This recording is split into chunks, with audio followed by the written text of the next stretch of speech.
Welcome to The Man Who Kept Dying. We've all had intuitions, and we've all heard about some people being highly intuitive. But if you ask around you what an intuition is, the answer is not straightforward. And that is because intuition is rather intangible, and is very often difficult to describe the ineffable. So maybe we should start to look at what intuition isn't. Firstly, intuition is not instinct. And the reason why I'm mentioning instinct is because very often there is a confusion between instinct and intuition. An instinct is a natural quality or ability you were born with, not something you learned. I would add to that an instinct also involves an immediate reaction to your environment, whereas an intuition doesn't necessarily involve a reaction. Secondly, intuition is not emotion either, and the two may seem similar, but an emotion is a strong feeling, such as love, fear, or anger, and it's something tangible that you can describe with words, whereas an intuition sometimes cannot be described with words. So what is intuition then? The definition, according to the Oxford Learner's Dictionary, is the natural ability to know something by using your feelings rather than considering facts. And I think that definition is spot on. But what does your intuition tell you about that? To me, I've come to understand that an intuition is simply a message from your non-human nature or from the other side. And I would split intuition in two categories. The first one is that it can be a message from your soul, and the second one is it can be a message from your spirit guides or spirits looking after you.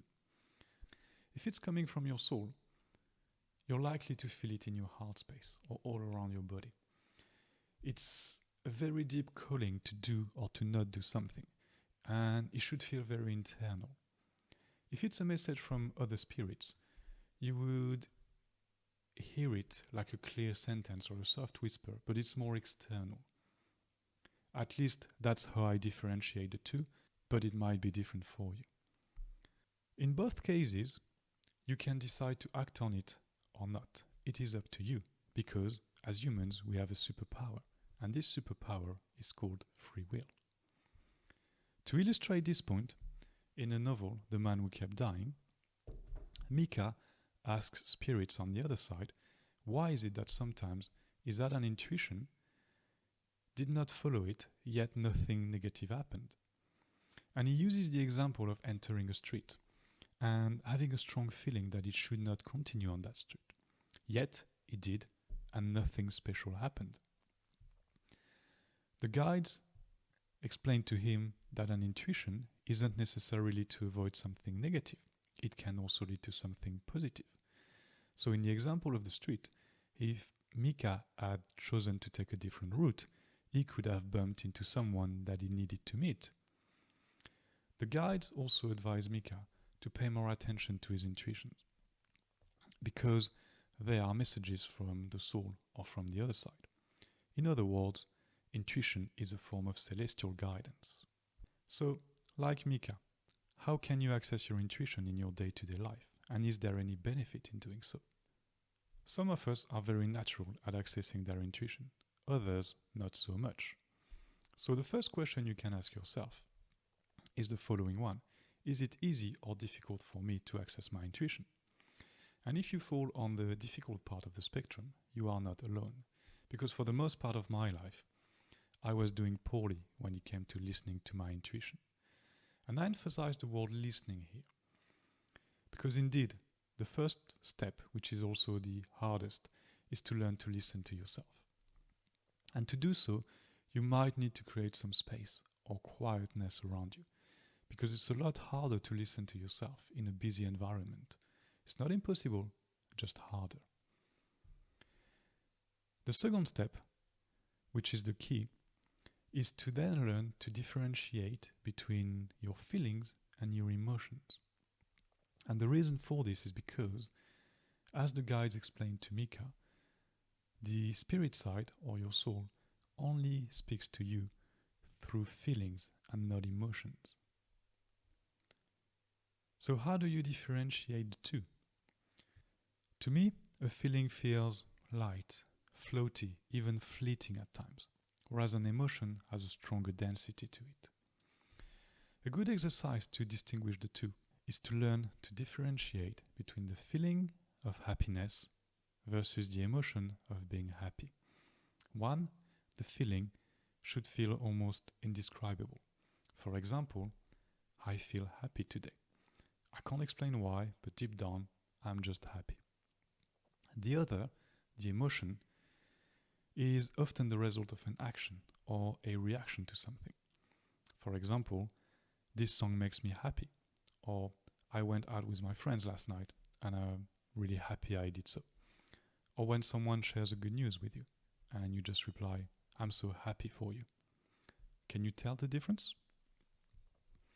Now, once you've learned to differentiate your feelings from your emotions and that you access your intuition, you will notice that something gets in the way. And that something is called logic. Logic doesn't like intuition. And that's because very often intuition tends to go against logic. Let me share a story with you. When I should have listened to my intuition but instead followed my logic, and it ended up being a costly mistake. It was a stormy December evening in the UK, and I was driving home after a long day at the office. The last couple of miles of my commute consisted of typical, narrow, twisty country lanes. And as I started to drive on those country lanes, I had a strong intuition that I will soon have to make a U-turn. And after a corner, I see several cars in front of me have all come to a stop. And one at a time, they're all making a U-turn. So I move forward a bit, and I see that there's been an episode of flash flooding on the road, so there's water all across the road.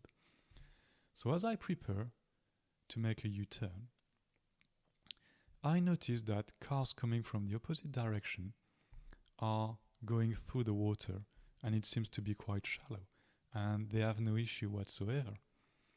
And that's when logic kicked in for me. Because it was not the first time that this road was subject to flash flooding. And it's always been shallow water. And in fact, I had even driven through water on a previous occasion. The only difference was that I was coming from the opposite direction and it was daytime. But logic dictates that no need to make a U-turn and take the long way home. It should be fine. So as no cars moving, I decide to make my way through.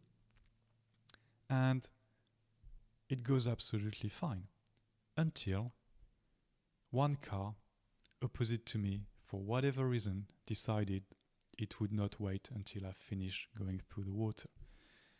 And as we have to cross path, I have to veer a bit more on my left. And that's a bit deeper there.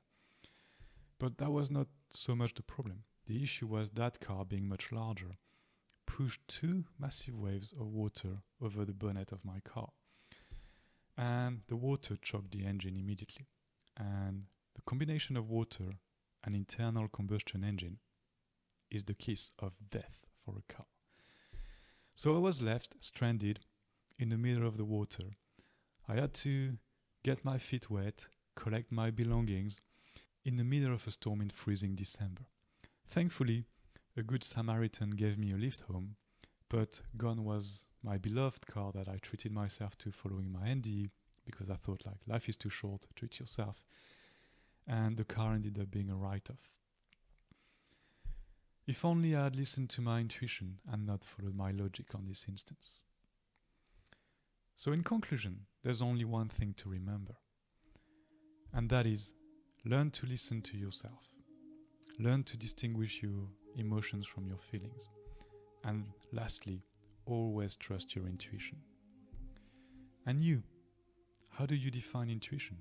Do you find it easy to access? Do you always listen to it? Do you always trust it? Please share your views. I thank you for taking the time to watch this video. By now, you should know the drill. Until next time, Be conscious, my friends.